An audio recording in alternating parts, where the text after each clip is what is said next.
Court भी अब आपका गूगल मैप यूज करने लगी है। गलत जगह केस फाइल करा, सीधा रिजेक्टेड। इसी गूगल मैप को आपका बोला जाता है ज्यूरिसडिक्शन। देखिए, आपने क्राइम दिल्ली में करा, ठीक है, और आप उसका केस मुंबई में जाके फाइल कर रहे हो, तो कोर्ट बोलेगी यार भाई गलत एड्रेस पर आ गए हो आप। इसको आपका बोलते हैं टेरिटोरियल ज्यूरिसडिक्शन, मतलब कोर्ट की पावर उस एरिया तक है जहां पे क्राइम कमिट हुआ है, ठीक है।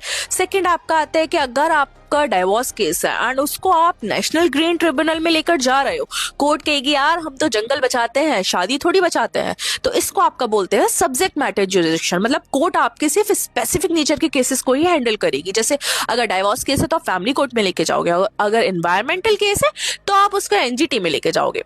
थर्ड आता है कोर्ट भी एंट्री सिस्टम फॉलो करने लग गए आजकल। कुछ भी केसेस पर लिखा होता है डायरेक्ट एंट्री ओनली, इसको बोलते हैं आपका ओरिजिनल ज्यूरिसडिक्शन। इसमें केस जो है ना वो सीधा आपका सुप्रीम कोर्ट जाता है, लोअर कोर्ट का तो कोई चक्कर ही नहीं होता। जैसे स्टेट वर्सेस स्टेट का अगर झगड़ा हुआ तो सुप्रीम कोर्ट सीधा बोलेगी लाइन मत लगाओ यार, सीधा मेरे पास आओ। फोर्थ है आपका कोर्ट भी आजकल आपका बजट देखकर काम करने लगी है, इसलिए आता है आपका पेक्यूनियरी ज्यूरिसडिक्शन।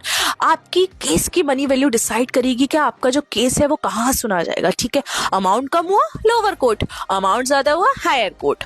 तो ज्यूरिसडिक्शन जो है ना वो हमारे कोर्ट का एक जीपीएस होता है।